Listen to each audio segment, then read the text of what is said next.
अरहन्ताणं नमो अरहन्ताणं नमो अरहन्ताणं।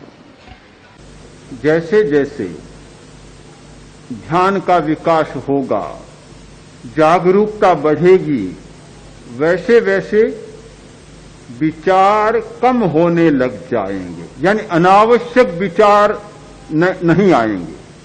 आवश्यक विचार आ सकते हैं और घबराने की बात नहीं। 10-20 वर्ष से ध्यान का अभ्यास कर रहे हैं, उनमें भी ध्यान करते करते विचार आ सकता है। तो विचार आना कोई बात नहीं, अनावश्यक विचार नहीं आएंगे। दूसरी बात कि जैसे हमारी जागरूकता बढ़ेगी तो अपवित्र विचार नहीं आएंगे, बुरे विचार नहीं आएंगे, गंदे विचार नहीं आएंगे, वे समाप्त हो जाएंगे। क्योंकि ज्ञान के द्वारा वृत्तियों का, संज्ञाओं का परिशोधन होता है, परिष्कार होता है। बुरे विचार आना हमारी बुरी भावनाओं, बुरी वृत्तियों और बुरी संज्ञाओं के कारण है। जब उनका परिष्कार होता है तो विचार कहां से आएंगे? विचार अपने आप में अच्छे बुरे नहीं होते, हमारी वृत्तियों के आधार पर अच्छे बुरे बनते हैं। अच्छी वृत्तियां, अच्छे विचार, बुरी वृत्तियां, बुरे विचार, वृत्तियों का समन, अविचार। जब वृत्तियां शांत होती है तो विचार उठता नहीं, कोई तरंग उठती नहीं, बिल्कुल शांत समुद्र, जैसे समुद्र बिल्कुल शांत है। और जब वृत्तियां सक्रिय होती है, अगर अच्छी सक्रिय होती है तो अच्छे विचार आने लग जाते हैं, बुरी होती है तो बुरे विचार आने लग जाते हैं। तो ये तो एक प्रतिबिंब है, विचार एक प्रतिबिंब है हमारी वृत्ति का। हमें समझने का मौका मिलता है कि जब अच्छा विचार आता है तो हम समझ सकते हैं कि भीतर में अच्छी वृत्ति सक्रिय हो रही है। जब बुरा विचार आता है तो हम समझ सकते हैं कि भीतर में बुरी वृत्ति काम कर रही है।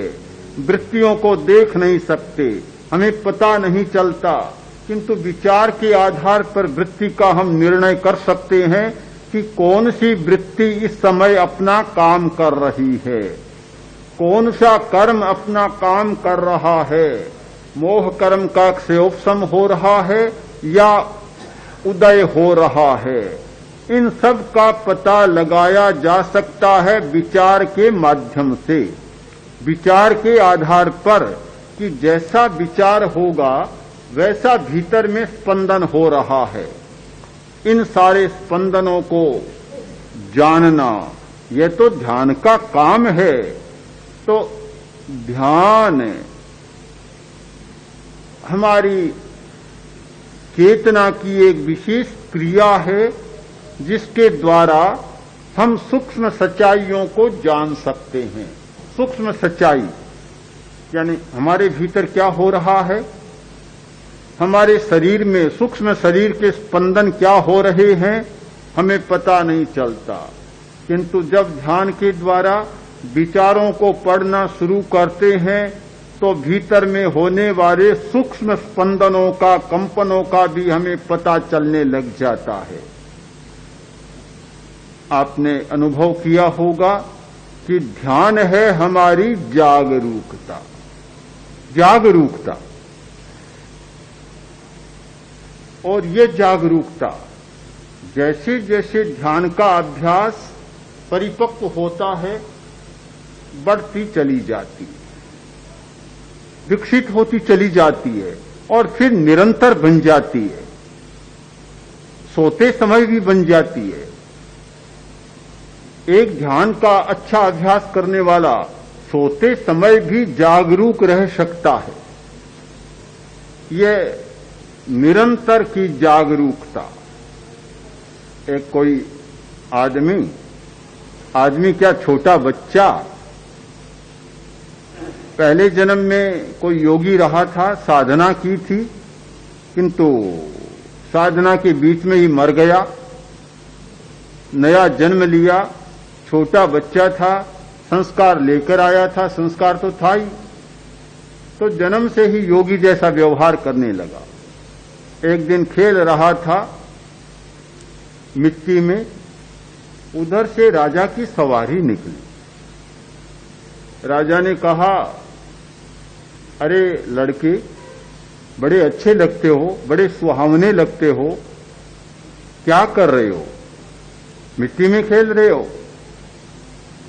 लड़का बड़े शांत भाव से बोला कि यह शरीर भी मिट्टी का पुतला है। और क्या मिट्टी का पुतला है, और यह भूमि भी मिट्टी की है, और इस शरीर को एक दिन मिट्टी में ही मिलना है, इसलिए मिट्टी से खेल रहा हूं। इतना तत्व भरा उत्तर राजा ने सुना। वो सोचा कोई छोटा छोकरा है, पर कोई सामान्य नहीं है, बड़ा तेज लगता है। तो राजा ने कहा, क्या तुम मेरे साथ चलोगे, मेरे साथ रहोगे? तुम मेरे साथ रहो तो मैं तुम्हें राजकुमार बना दूंगा, मेरा राज्य दे दूंगा, चलो मेरे साथ, चलो मेरे साथ रहो।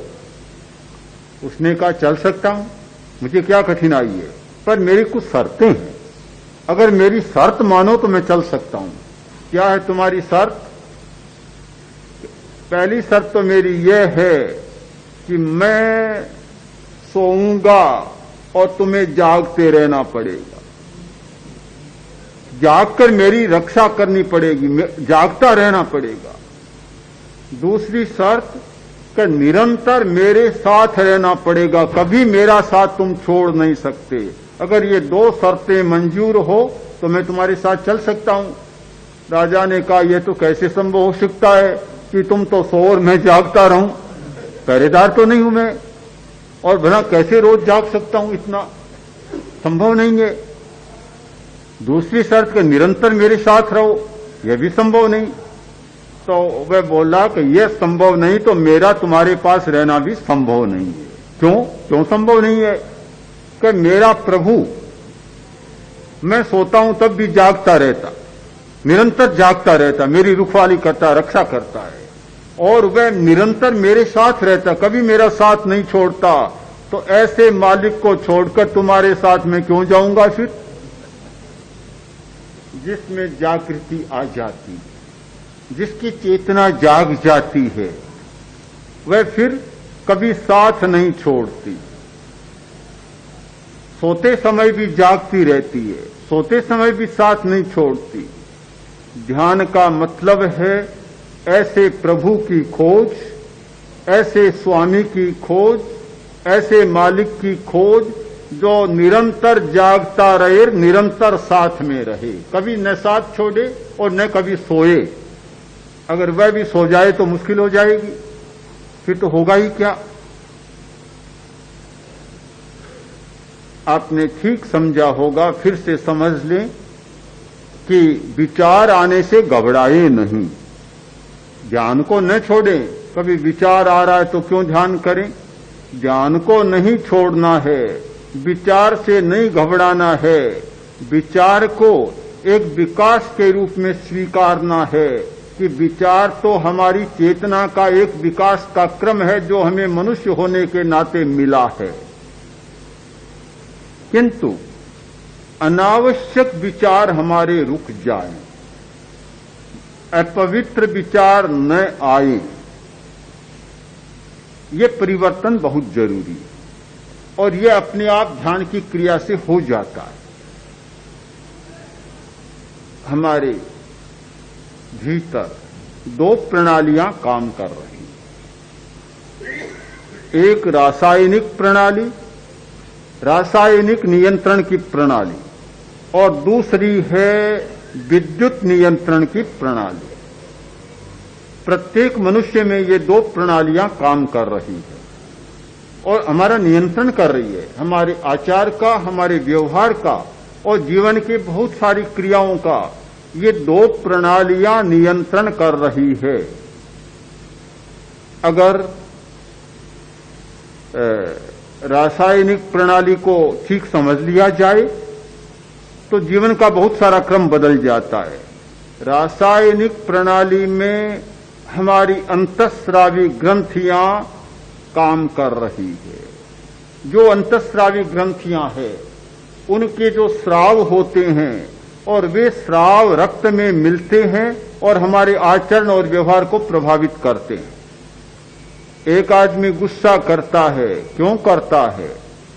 आप सूक्ष्म कारणों को छोड़ दें, कर्म शरीर की क्रियाओं को न जान सके तो न जाने, उन्हें छोड़ दें, किंतु इस स्थूल शरीर में उसका कारण खोजें तो आपको पता चलेगा कि अंतःस्रावी ग्रंथि ने ऐसा कोई स्राव छोड़ा है, वह खून में मिला है और गुस्सा आया है। ध्यान के द्वारा उन अंतःस्रावी ग्रंथियों के स्राव को बदला जा सकता है, और जब वह बदलता है तो आदत अपने आप बदल जाती है। फिर वह चाहे गुस्सा करने की आदत हो, चाहे नशा करने की आदत हो, चाहे झूठ बोलने की आदत हो, चाहे काम वासना की आदत हो और चाहे डरने की आदत हो, कोई भी आदत हो, आदत बदल जाती है। जब हमारे रसायन बदलते हैं तो आदत बदल जाती है। जब तक आंतरिक रसायन नहीं बदलते तब तक आदत को बदलना बड़ा कठिन काम है।